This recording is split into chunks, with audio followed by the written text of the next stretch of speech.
Okay, welcome to everyone tonight, and thank you for coming even on such a warm evening. As you know, the topic is education, education, education, and I won't insult your intelligence by going through the pen portraits of Zara and Julia. I don't know if they're true, I'm assuming they are, but I'll add one or two things which I know are true because this is what I've experienced. I taught with Julia for about 7 or 8 years, and it is my opinion she was the best head I have worked with. And there were 3 reasons for that. One, she could actually teach. And this wasn't from what colleagues said, this was from the students who were taught by Julia, who I happened to teach at the same time. And they were full of praise that she actually taught her lessons, and she actually attended every lesson and didn't make excuses that she had some admin to do. The second thing is she treated all her staff with respect, both admin staff and teaching staff, even if she didn't agree with them. And thirdly, and in my view, the most important one, she saw and recognized the importance of trade unions. And we would meet on a regular basis and work together, as I was the union rep and Julie was the head. But the common aim was the common good of the school. And she even gave time for union reps to do their work. Now, at that time in Northamptonshire was very, very rare. And so those 3 points I know are true because I experienced them. I'm looking forward to what she's saying. I hadn't a clue that she'd done all the things which are on the pen portrait. So I'm going to mute myself and hand over to Julia. Thank you very much, Derek. And well, thank you for inviting me along. As a retired head, I'm a little bit out of speaking practice. The most opportunity I have at the moment is I marshal at the local COVID clinic, where my skills in engaging and motivating young people is used to help encourage people to walk along, to have a dab. So the topic I'm taking is the theme of should GCSEs be abandoned. I happened to started teaching with GCSEs. GCSEs and I have shared a career, and actually from the moment that I started teaching GCSE, people wanted to change them. People wanted to abandon them. But it has become more pressing recently. There have become more demands that GCSEs should go. I particularly like this recent headline. This was from a think tank, and their sort of very rational, logical argument was scrap GCSEs. In their case, they were putting forward that GCSEs put an unacceptable burden on pupils and on teachers, and narrow the curriculum too much. Well, I'm going to explore some of that, but in order to give a context, I do want to just touch on a little history of our GCSE exam in the English school system. I want to touch on the relationship with government, because that does have a bearing on how people feel about GCSEs. And one of the great pleasures of no longer having to represent a corporate view is I shall give my personal view on the future of GCSEs at the end. Surprisingly, public exams in England are relatively new. They only started in the mid-19th century, and it started by examiners called presiding examiners from Oxford and Cambridge, going out to schools and taking boxes of exams with them. And of course, we're talking here about a very small number of public schools. These were the only children who had those exams available to them. You have to go to 1918 to have a whole country system of exams, and that was the school certificate. And the school certificate was for children aged 16, but there was also a higher school certificate at 18. in order to gain the school certificate, you had to pass a number of subjects. And so if you didn't pass one, well, that was it, your whole qualification went. But still, this qualification was just taken by a minority of children. So most children at that time were leaving school with no formal qualifications whatsoever. During the Second World War, there was a committee called the Norwood Committee, and they made a review of public exams. And they saw some real benefits. They saw that exams can motivate children, they give teachers a syllabus to work with, and it gives an objective measure of achievement. They also noticed, back in 1944, exams dictate the curriculum. They invite children to view education as the act of passing exams. They encourage cramming, and they don't take into account the knowledge that teachers gain of their pupils over time. As a result of their recommendations, or they recommended that this school certificate be replaced by exams in separate subjects. And something that I hadn't realised until recently, that it should only be for a transitional period of time. And then after that, schools would determine their own assessments and give children their grades. Well, we know that the exams changed because this was when the General Certificate of Education, GCE, was introduced with an ordinary or O level at age 16 and an advanced or A level at age 18. But of course, that transition to internal assessment, to using teacher judgment, professional judgment, never occurred, with the exception perhaps of, for those who know, the CSE Mode 3 exams, but a very small example. So as these exams came in, it coincided with an amazing time in the country when all children received secondary education. Huge change. However, it was also the introduction or the confirmation of the 11+ exam, with children going to grammar schools or secondary modern schools, depending on the outcome of that 11+ test. And the GCE, the O level, was taken almost exclusively by children in the grammar schools. If you went to a secondary modern school, chances were you took no formal qualification. And it took over 20 years for the CSE, the Certificate of Secondary Education, to come on board so that actually all children had an opportunity to gain qualification. Whether we like qualifications or not, it was one step towards a parity in children's education.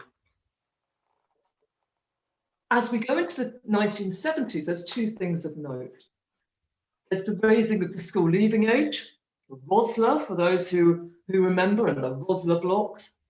This meant that children were now staying in school until age 16. They were staying in school for much longer.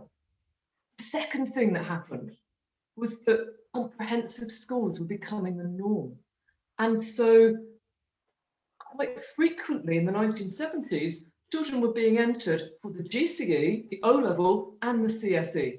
They were doing double the number of exams, and that was based on the incorrect but the widespread perception that the GCSE was somehow more valuable and more worthwhile than the CSE. So GCSE was introduced as a remarkable qualification. In its best form, it was going to provide the opportunity for all children to be able to take a qualification. It was going to bring the rigour of the O level with the skill-based assessment of the CSE, this mixture of different skills and aptitudes. So depending on what your best strengths were, the GCSE was intended to enable you to utilise them. So if you could learn lots of information, well, that was there. If you were good at coursework, then that was also there. You had both together. And so in 1986, GCSE was introduced. Now, the GCSE has seen much more change than ever the O-levels or the school certificate did. In fact, it started to change from the moment it was introduced.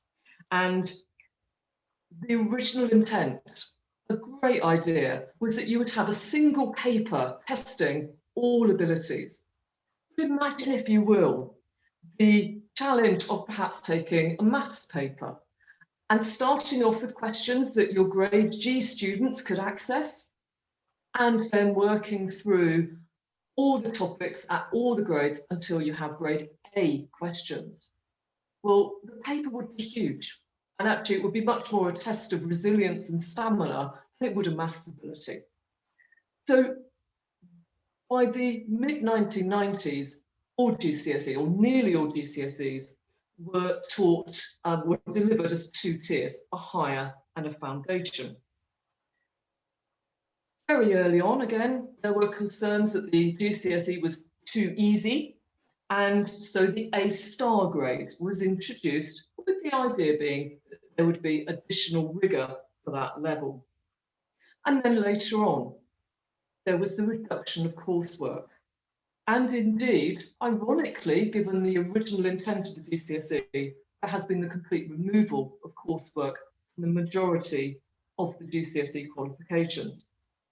And there's also been removal of modular exams. Again, smaller packets of exams that children could access and that motivated them throughout their 2 years, to be replaced by the linear end of course examinations. 2015 saw the biggest suite of changes, and these were rolled out, taking 2 years to go across the whole group of subjects. The most visible change was that the A-star to G grades have been replaced by numbers, and they currently go from 1 up to 9, suggestion being that perhaps there's going to be a grade 10 at some point in the future. The aims of the reforms were really clear.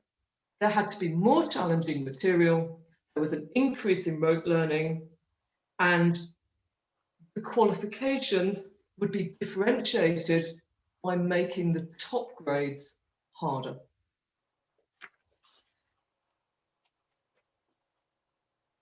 Returning to the start of GCSEs, one of the other things that took place in the English education system was the introduction of performance tables. And I mention these because the choice of GCSEs that schools delivered and the choice of courses started to be affected by that introduction of the performance, usually called league tables. And actually there were 2 effects. One was that in schools, we stopped working with each other because it was very difficult to collaborate with the school down the road, who, if you did, they might end up being a higher position than you in the league table. So suddenly schools started to become much more insular. And I taught at the time in a school that was always the bottom school in the performance table for the county. And we were always treated in a particular way, even though the school did some exceptional work with really challenging young children. The other thing that happened was that schools started to play the game. And actually, if you were being measured on 5 GCSEs, well, you started to move the children towards GCSEs that got the best outcomes, not necessarily qualifications, the courses that were best for the children. In 2010, another thing came into play with league tables, with the performance tables, and that was the introduction of a thing called the English Baccalaureate. And the English Baccalaureate is a collection of GCSEs. And and I quote, that they are considered by the government most suitable for today's society, in their view. The suite of exams includes English, maths, science, humanities, and language. And I mention it because it sounds, there's no great issue when you hear it like that, except it has a huge impact on the curriculum studied by children. Because as soon as you have that measure in play, you've started to move children towards those courses. And whilst the government insisted that actually it was fine, there was an open band and that you could do all kinds of courses, the reality is that courses such as arts, vocational courses have all become displaced by the EBAC subject, which may not be a bad thing, but actually for those children who excel in vocational areas, it's not great. And following on from that change, the school leaving age has been moved again. It's moved from 17, and indeed in 2015 it raised to 18. Now, children can still leave school at the age of 16, but they have to go to another school. They can stay in their own school, they can go to college, or they can go to a work-based training program, such as an apprenticeship. And the GCSE is currently used as a passport between those institutions. So why scrap them? Why do people want them to be scrapped? Well, first of all, financial. GCSEs are really expensive. My school had around about 300 children taking GCSEs each year. We would spend well over £100,000 every year to pay for those exams, not to pay for any of the support, that was just to do the entries. Huge amount of money. What else could it be used for? The second thing, GCSEs now use something called comparable outcomes. In other words, in any one year, you can only have a certain proportion of children getting each grade. But even if every child did exceptionally well, a third of them will not achieve what's called a standard pass, just by virtue of the year group that they're in. Timing. Now, I've done a little calculation, and the GCSE exams themselves take about 2 months out of an academic year. However, by the time you've practiced in year 10, you've practiced in year 11, and some schools would be doing practice papers every couple of months, you're looking at something like, out of a 2-year course, I would say a good 6 months is taken with practice exams. And again, not necessarily a bad thing, but what could that time be used for? How could we use that time to actually enhance the learning experience of children? Next comes the issue about the marginalisation of GCSEs. Because of this push towards a certain type of measure in the performance table, numbers of subject entries have gone down.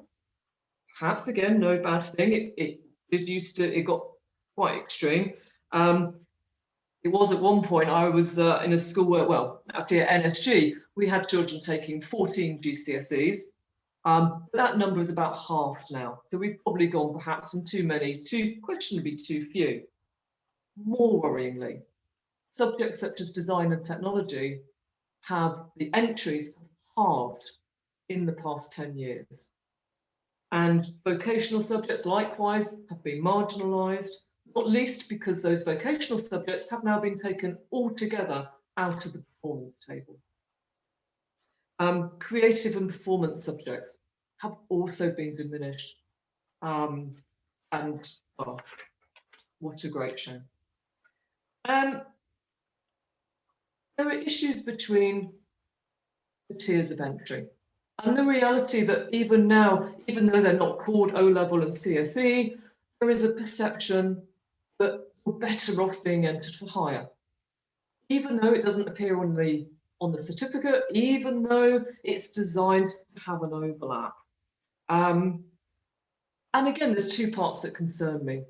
One is the parental pressure of some parents who will insist on their children being entered for a tier that is entirely inappropriate, but because they think it sounds better.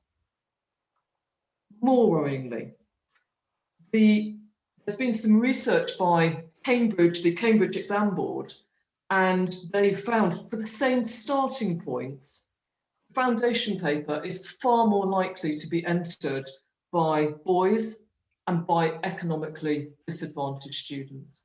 So we as schools are, for whatever reason, putting some students into that lower paper when perhaps they could get a higher grade by taking a higher fee. It's also been suggested that the new style GCSE has been a key factor in decline in young people's mental health. Former head of the civil service has talked about a key factor being an addiction to exams in the English school system.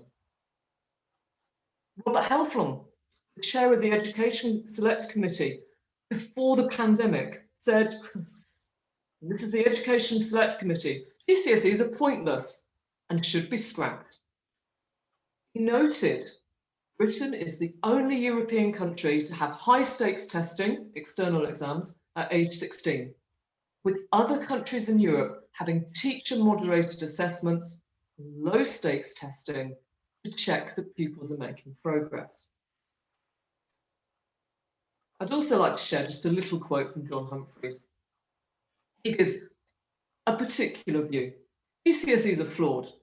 Take those students who have an inquiring mind, surely the most basic test of that elusive quality, intelligence, yet are incapable of concentrating in the classroom and taking notes which they will regurgitate when the exam paper is under their nose. They are the victims of the test tyranny. So why keep them? Well, actually, exams do give goals to children. And there is a perhaps sad truth that students are far more focused when there's an exam at the end than perhaps when we're teaching something which would perhaps enrich their lives or help them get ready for the working world. Exams do provide teachers with a curriculum to deliver. And actually, by looking at exams, by looking at mark schemes, it does help teachers have a clarity about what we're teaching and why. It is indeed that specification that perhaps provides some of the rigour, which is necessary in the education system. Exams do give an objective measure of achievement. And because we still have lots of movement at age 16 between institutions, because schools are not equipped to deliver every type of course post-16, exams will give a fair and consistent measure that schools can use. Without exams, without that measure, you're faced with the provision of places based upon much more subjective measures. You might interview the children. You might take a really innocent question of, do you play much sport? Do you play a musical instrument? Harmless, interested questions, perhaps. But actually, perhaps, if we decide that we'll only take students into our sixth form who happen to be in the school orchestra, we're going to get a very different opportunity for children compared to using an exam measure. We also give students the impression that you don't want them. Exams give you a nice, clear measure. If you reach the standard, you are ready to come onto this course. If you don't, let's find a course that will meet your needs. For me, exams also give schools a layer of protection. Protection, I'd say protection from parents. I apologise to all the parents out there. I know from colleagues who are currently working in schools at the moment trying to do their best to come up with fair, objective measures of exam grades, who are facing opposition from parents who are telling them what grades they should give on the basis that they know their child is brilliant. I've yet to hear of an example where the parents come in and say, can you take them down a few notches? But of course, again, if parents, only some parents will do that. There will be some children without a voice. These parents will not have perhaps the skills, the inclination, the ability to do that on their behalf. And we as schools, that's one of the frustration of my colleagues, is that actually it's really important that we do that. The GCSEs do give that independent assessment. They are considered world class. They are known within and between countries.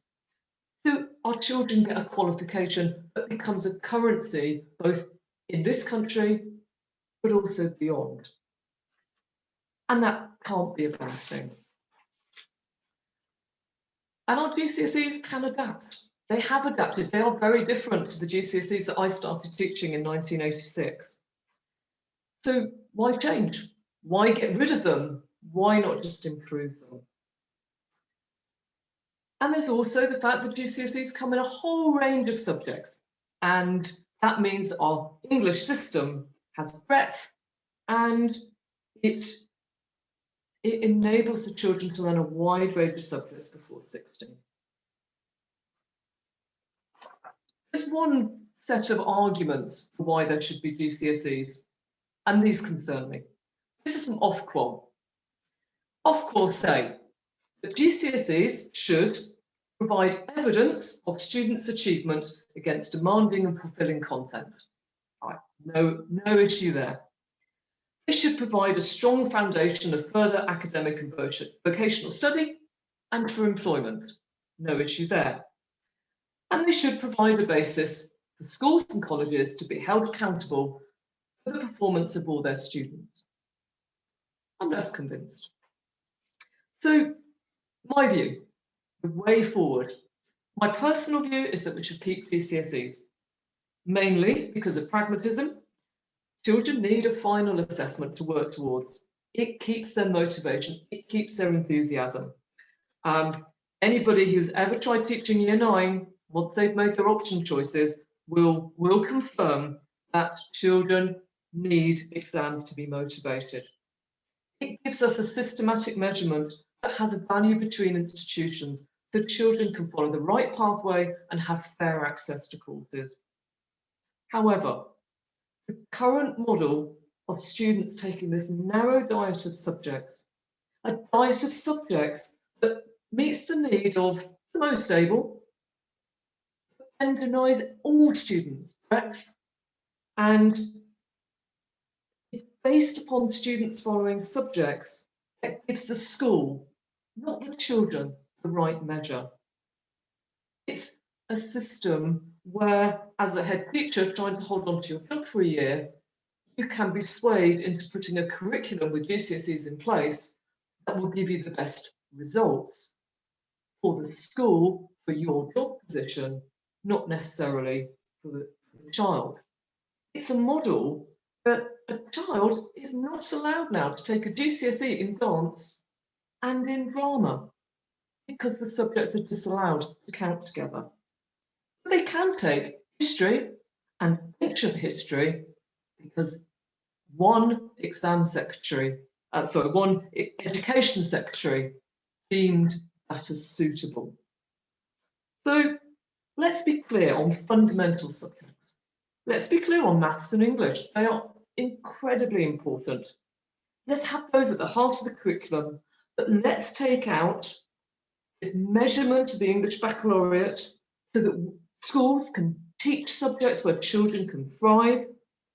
We must make sure that vocational education has a parity with the so-called academic education. And actually on that front, why don't we have GCSEs in construction or hair and beauty? Why do we call them different things and create the divide? And finally, only when we separate the school measure pale and wagging our curriculum dog, would schools be able to put the needs of children first and enable them to thrive? And only then can we make use of a full range of assessment means, from exams to coursework, to find the very best in our incredible young people. Thank you. Thank you, Julia. For someone who's taught for as long as I have, I did actually learn something new there, which I thank you for. It's very hard to keep in your head all the things which have happened with the exams. You live in the moment when you're in the classroom. And I'm sure there are going to be questions. Some of the things I think people may disagree with, a lot of the things people will agree with. But thanks for the time and effort into that. And I look forward to quite an interesting question and answer session a little bit later on. So now we turn to Zara. Zara, I've come across a number of times and I've never seen her unhappy. She is always, no matter where we are, no matter what she's talking about, she has got a smile on her face, which brings joy to everybody around. I've heard Zara speak on a number of topics, and she speaks with the knowledge and with passion. And I'm sure that she's going to deliver the same kind of talk in the 10 or even 20 minutes that she allows herself tonight. Okay, Zara, I'm starting the clock. So off you go. Okay, thank you, Derek. Thank you for asking me to speak this evening. And thank you to Julia. I learned so much from that excellent presentation. And it made me think about teaching in year 6 in primary education. And that's a year group that people often avoid because of the SATs exams. We didn't write our talks together, but they actually fit quite nicely. So I currently teach in Qatar and have been out here for almost 3 years now. There's no performance related pay, and school data and statistics are not published. There are no league tables, and children and teachers are more valued. I felt I had to leave the UK education system because it was just going from worse to worse in terms of teacher workloads and child expectations. I worked for an amazing head teacher at a fantastic school in Rushden, one of the only Asian female head teachers I know. I was recruited to ensure diversity was embedded within the curriculum and school environment, and I was fortunate that it was a local authority school. Academisation, which began in the early 2000s, introduced by the Labour government, led to many of our black, and when I say black, I mean in the political sense, teachers being pushed out of local schools. They were threatened with capability measures and often victimised to the point of mental or physical health breakdowns. Black teachers are often not just teachers. We are part of the community. We volunteer with youth projects, teach at Saturday supplementary schools. Some of us teach at Sunday schools, and many volunteer at community centres or youth groups to fill in the gaps that mainstream education overlooks culturally. Many of our loved and experienced Black teachers were having to join supply agencies that take advantage of both schools and teachers. The high demand for supply teachers is due to a broken education system, excessive workload, and teacher burnout. Academies encouraged cheap recruitment and hired unqualified young teachers who often are from a different area and environment to the school community. Academies targeted disadvantaged schools with high numbers of ethnic minority children and removed their role models. I have seen for myself white teachers who label young Black boys as troublemakers at age 5. One particular African boy in a reception class was gifted and talented, but because he was energetic and enthusiastic, the teacher labeled him as distracting and impatient. He was not stimulated or pushed to achieve what he possibly could have. I taught in a school that had a high percentage of Bangladeshi children, and some of my white colleagues treated the families as if they were stupid because they didn't understand English. The current British curriculum at a primary level has hints of multiculturalism. However, many teachers feel that they require further training to obtain more knowledge in these areas. They also feel that they have lack of resources. They find teaching around colonialism or dealing with racist incidents and other forms of discrimination out of their comfort zone. The NEU calls for a review of the teacher standards. Anti-racist training and awareness should be essential for all teachers to complete. I hosted a meeting a year ago online during lockdown called Black Lives Matter East Northants NEU. The feedback from over 40% of the teachers who attended was that they required more resources and materials to teach diverse classes and tackle difficult conversations. They also felt that the topics they were allowed or permitted to cover were in the hands of the head teacher or the management teams. Reports from organisations such as the Runnymede Trust show the lack of representation of Black teachers in management positions. This can also have an influence on the curriculum coverage. Other organisations and companies such as No More Exclusions reveal shocking data about the high levels of Black male exclusions from upper primary and secondary schools. You can have a look at the Ethnicity Facts and Figures service.gov.uk to see the stats. Gypsy Roma is the highest percentage, following that is Black Caribbean, contradictory to the recent sewage report commissions on race and ethnic disparities. Now more than ever, we are starting to expose and delve into the horrors of the education system for Black and Asian students. I recommend a documentary called Subnormal, a British scandal review that was recently shown on the BBC. The programme talks about how white parents and educators felt that having Black and Asian children amongst their own children would cause harm to the white children's education. They believed Black children were naturally born with a lower IQ. Black families were tricked by medics and authorities and forced to send their children to ESN schools with the understanding that their child was subnormal. They were basically stripped of their education. Author and activist Bernard Coward writes about the Black Parents Movement, which ran from 1975 until the mid-1980s, in his book, How the West Indian Child is Made Educationally Subnormal. Let's bear in mind that these children were Windrush generation children. Their parents had been invited over to England to rebuild a war-torn country. They worked in essential services and had hopes and dreams for their children. Why is all of this relevant now, and why am I talking about this? The murder of George Floyd and current political events happening across the globe has resulted in the uprise of young activists. Young people have exposure and info via technology to world events. Families in the UK are starting to speak out more about racist experiences and encounters in school or within the workplace.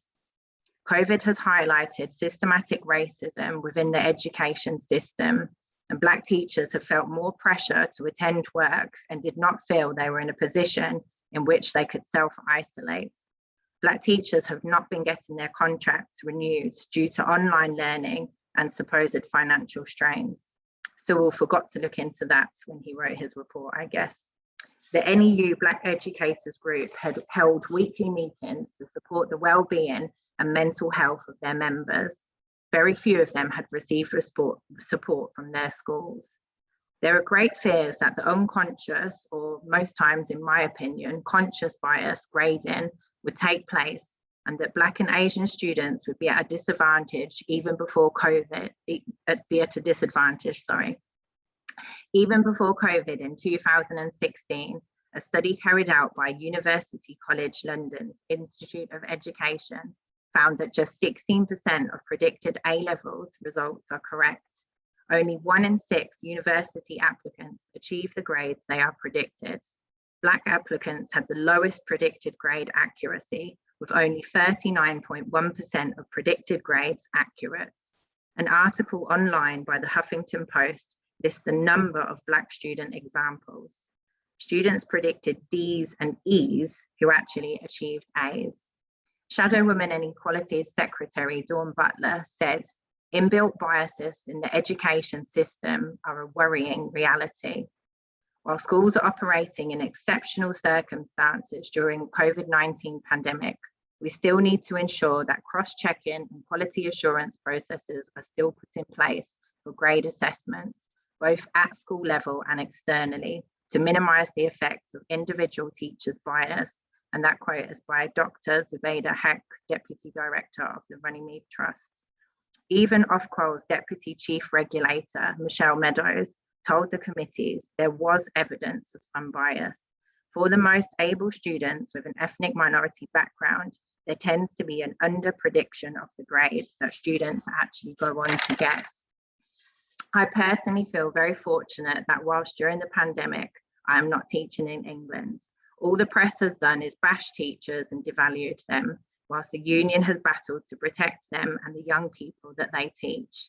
Let's not forget about Bojo putting in his lunch expenses with Patel, but refusing to give children free school meals. My only hope is that the union continues to develop activists, Black teachers and white allies working together towards a new curriculum or approach to teaching, to some extent a decolonized curriculum or a brutal, honest and true narrative. Review the teacher standards and enforce all schools to deliver anti-racist training for staff. I can't imagine teaching back in the UK right now, but I will continue to fight for the rights of my colleagues, friends and the students we teach. Thank you. Thank you very much, Sarah. I'm glad you mentioned the programme Subnormal. I watched that and I am amazed that I was actually teaching at that time. I tend to forget that I started teaching in 1922. But it has, I've been retired for 10 years now, and it has given me time to reflect. And I did leave England in 1979 to teach overseas for the very same reasons you've just mentioned, plus the fact that Maggie Thatcher had come into government and I was never going to live in a country where she was Prime Minister. And coming back to the UK after some years overseas, I saw a tremendous change in education, and it was not the same job as I had when I left. But enough about me. We're going to have a break now. I think there's a lot there to think about. I'm looking forward to the discussion and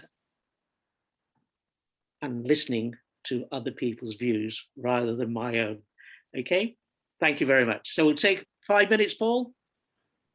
Yeah, we now take a 5-minute break. So back at what time is it? 8:20. Yeah, it's now 20 past. So say 25 past 8.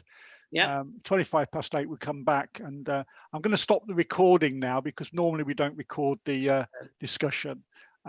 So 5 minutes. Okay, and if you do want a glass of wine, and if you want to stay here, you can stay if you want to here. You don't have to leave and chat. So you can unmute and chat during the next 5 minutes. So, but if you want to walk away from the screen, just disappear.